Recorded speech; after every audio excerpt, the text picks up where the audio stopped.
You can say as much or as little about this topic as you want, but there's been a lot of Clubhouse chitter chatter, let's call it, over the course of the past couple of months. A lot of disrespectful theories thrown out about Nip, etc. How do you feel when you see a lot of that stuff going on?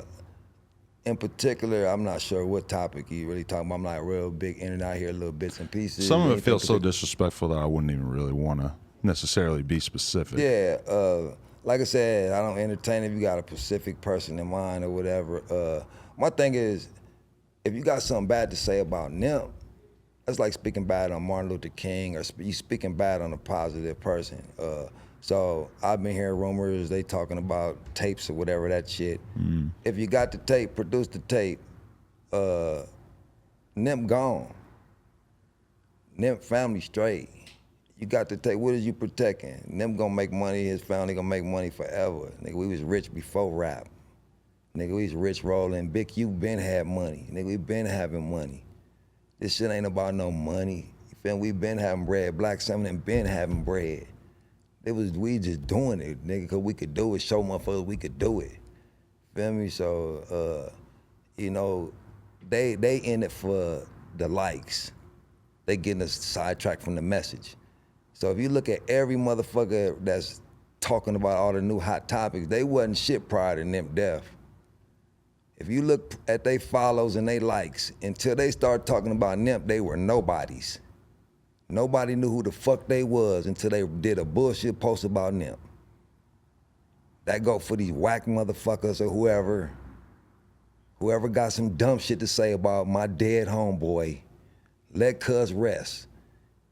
Feel me? If you had a tape, nigga, if you had, number one, if you talking about him kissing his baby mama, he probably never kissed her ever.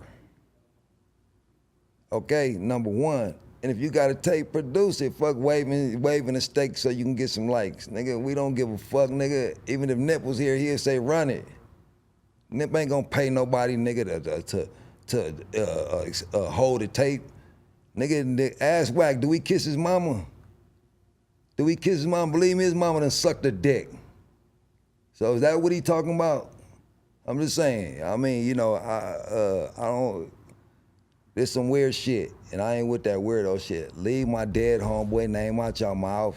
Let cuz rest. Cuz did some prolific shit. He did more shit than these niggas ever gonna do in a lifetime. Let cuz rest.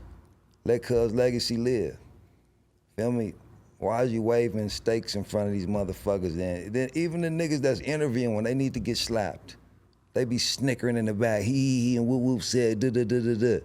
Feel me? I don't want to do interviews with weird niggas. I'm gonna slap the dog shit out of a motherfucker, you know, cause right is right, wrong is wrong.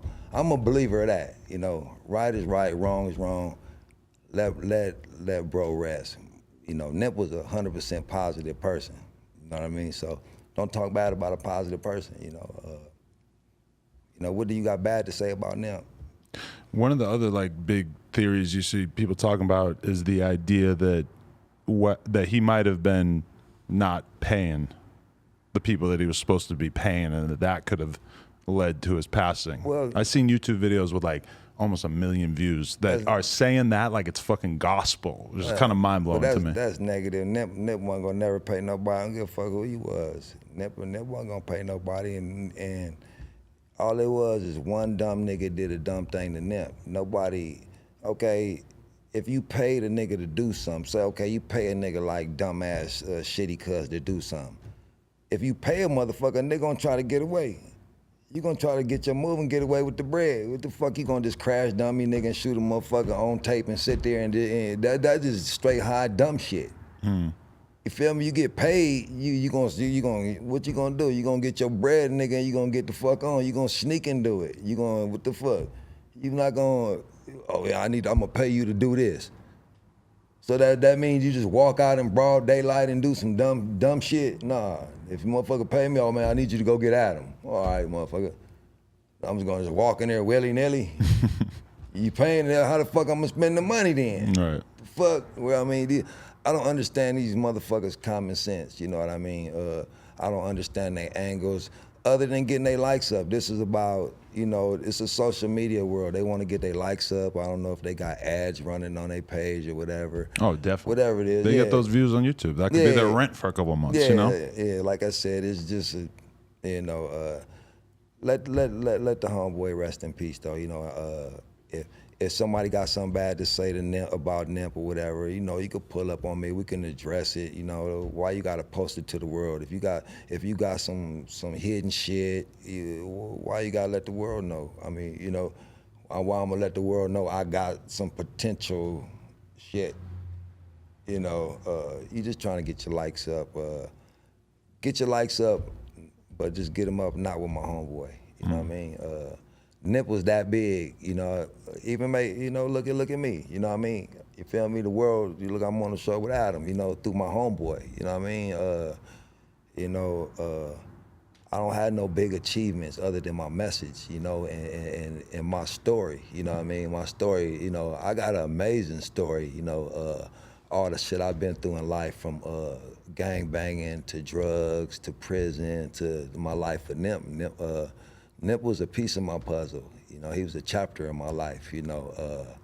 So it's time for me to continue to go on and, you know, and see who else I can save, you know what I mean? See who's the next person that could be big, you know, just keep the vision alive, you know, and don't even entertain these niggas with this shit, you know. You know, it's good for their likes or whatever to get it up, I guess, so they can get their little checks, but you're doing it at the expense of people that we love, you know. You might be a fan of Nip, but that's my friend, that's my homeboy. He was like a dad and a son. You know, when he started off, he was like a son. You know, I'm lacing him, but later on, he was lacing me, you know. So that day when I lost him, it's like I lost a dad and a son, you know, because he was full of knowledge. That's what keep me going now, you know. That's what motivated me to get all my businesses, got my restaurant going, doing my clothing and different stuff like that. So he definitely motivated me as well.